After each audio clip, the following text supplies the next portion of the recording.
What's up everybody, I am Blue Mullets and this is my brand new NEX M14 EBR. I apologize if I'm a little, camera shy. It's been a while, as you know, since I posted on the internet.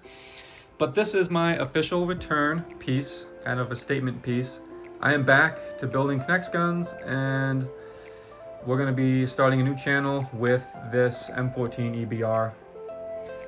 This is, in my opinion, the best NEX gun that I have ever made. It functions at a very high level while looking pretty darn good, I'd say. It is a perfect blend of looks, functionality, and a little bit of innovation in there as well. As you can see, the gun is finished in all metallics. It looks absolutely gorgeous, in my personal opinion. And it is a true bolt action. It has pre-loadable 6-round magazines. They have the roof on them. They have a, I would say internal pusher, but it's really not because it's still external, but it's on the outside. It's just these hinges here. The rubber band does not attach to the gun. It attaches to this white rod, or in this case, a black rod right here. So each mag can be preloadable and completely separate from the gun, and you just would remove them and insert them just like a normal gun. The gun has a really nice trigger mechanism right here. The trigger will stay in this position no matter if the pin is forward or in the rear position. So it's really nice. It keeps the ergonomics of the handle, I guess, of your trigger finger going from the handle to the trigger the same no matter if the gun is primed or not. It's a really nice trigger. I love it. The handle, as you can see, is pretty cool looking. It's modeled after the rubber grip that you'll see on the EBR, not that kind of plastic straight grip that the EBR has. It's supposed to be the rubber one. Here's the stock cheek rest. The cheek rest is super comfortable and it's pretty cool looking. Here's the scope. It's made out of some tires. And yeah, that's my attempt at a scope ring, just with male ball socket joints and some Y-clips. The goal for this scope was to create one that had a better field of view looking through it. As you know, looking through a snowflake connector kind of restricts your field of view. So this is a little bit more hollow, allowing you to see through it. I had crosshairs made out of mini connects put in at one point, but they restricted my field of view, so I was like, nah, get them out of here. Like I said, true bolt action gun, and it has some performance to back up its looks. Currently, I have 3 117Bs on there, which isn't too many, but it's a good amount for me. And the gun has a pretty good pin distance, I guess is what you can is what people used to call it. It's nothing crazy, but it is decent for this gun. You'll use 117s or 64s depending on the pin you make for the firing pin, and then you'll use 33s for everything else. So I got a 33 here on the trigger, a 33 for the top of the trigger in there, and then a 33 for the loading mechanism down here. And here's the foregrip. This is my attempt at replicating the foregrip from the EBR. I think it looks pretty nice. You've got tactical rails up top, and then you've got your front sight right there, which you can aim, which you can use to aim if you don't build the scope. But yeah, this thing is pretty nice. I am very happy with how it turned out. Like I said, it functions at a very high level. It shoots hard, it shoots relatively straight for a NEX gun, and it looks pretty darn good. Another thing about this gun is the fact that it uses no broken pieces. Absolutely no broken pieces are on this gun, and just kind of a little announcement to make.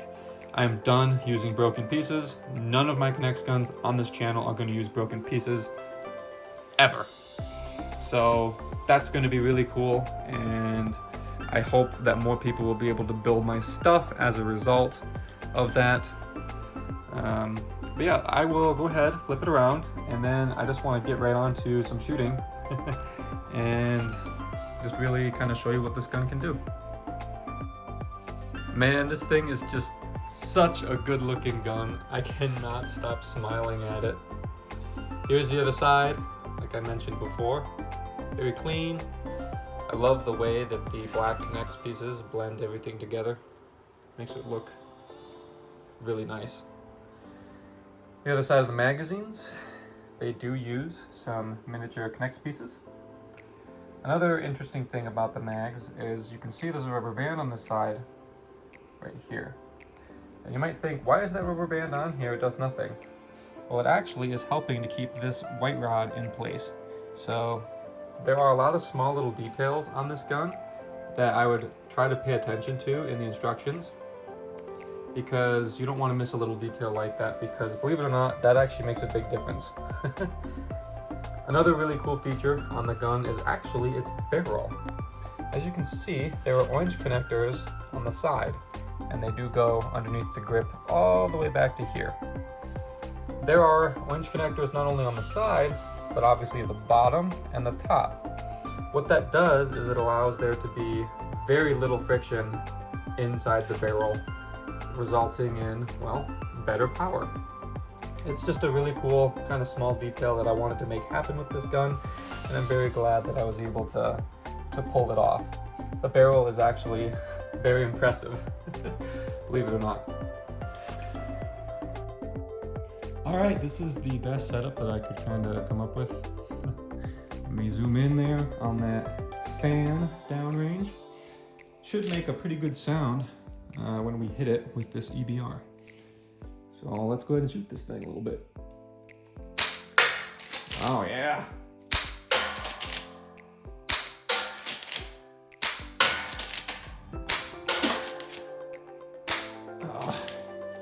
Out of ammo, reload.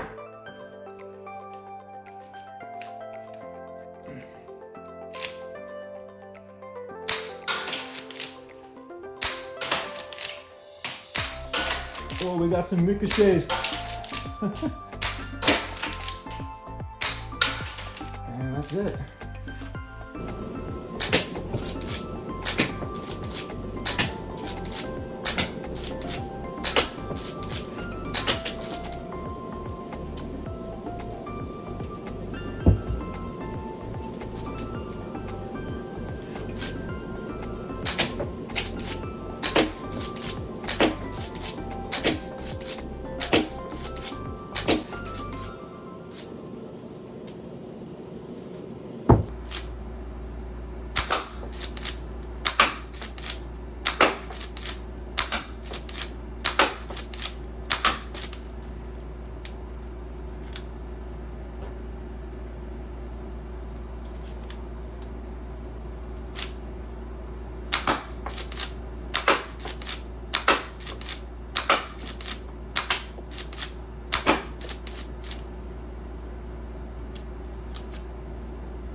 All right, now that you're done making the bolt, you can go ahead and set it aside for later. Now, you're gonna have to make the pin. This is what under the electrical tape looks like on the pin. So this is what you wanna make. And I use JB Weld plastic weld. It's an epoxy. And I will take all these connectors off and I will mix some of that up and I'll put it on the rod, connect the pieces back on, and then I'll take a bunch of it and I'll wrap it around here on the connectors. Make sure that it looks pretty nice and clean. You don't want it to come out from here. It's important. But yeah, I use epoxy. Everybody's got their own pin, but this gun is pretty specific with its pin. So this is what I recommend, and I do recommend using the epoxy.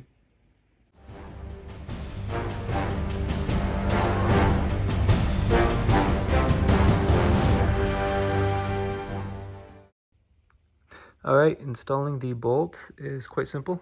You first want the bolt black rod to go into the little hole in between the gray connectors. You can see right there.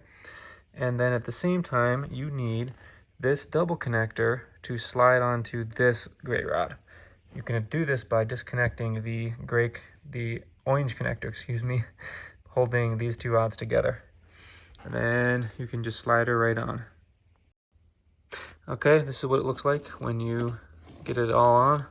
As you can see, double connector here, right there, and the rod is going through here.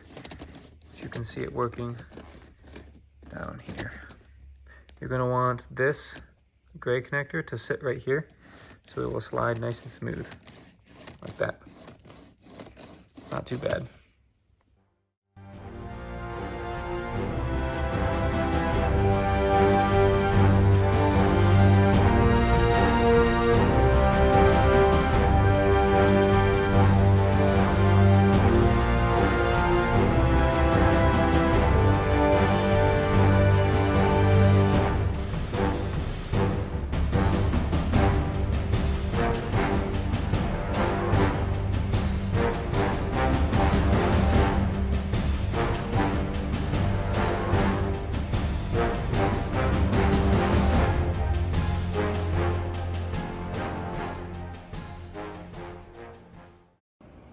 All right, with the completion of the stock, your gun is pretty much all set. There's just some bracing and the cheek pad that you're gonna have to make and install. There's a lot of structural support right here. But before we do that, I just wanted to make sure that you go over a few things with your gun. Make sure the bolt slides really easy like this. Make sure that it's in there. The back of it is in there like that. Make sure your pin up top slides nice and easy, just like that. Make sure your magazine release works. Make sure your trigger is nice and smooth. Your end up here as well. Make sure everything is all nicely tight and connected on your gun. And then after you do that and everything's good, can you move on to the bracing?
All right, so after you place that final rubber band, you are now completed and done with your M14 EBR. So congratulations.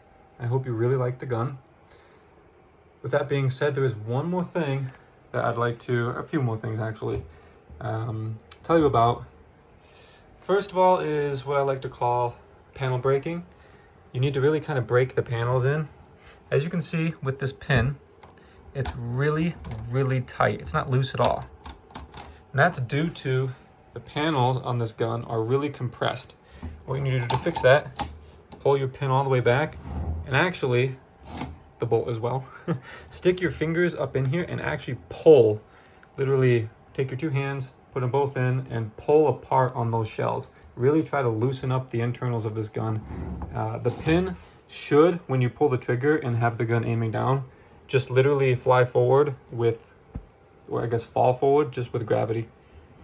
After that though, I mean, really, depending on what pin you made, you might have to use different rubber bands or weaker bands or less bands. If you made the pin exactly how I made it, I guess on the black rifle you'll be able to see, you can go ahead and band this thing up with like 3 or 4 117s and really just let it eat. If you made a weaker pin, you're gonna have to, well, use less bands. But yeah, that's it. I mean, that's the end of the tutorial. I hope you guys found it pretty easy. If you have any questions, leave a comment down below. I'll do my best to answer it. Yeah, that's the M14 EBR. 1, 2, 3.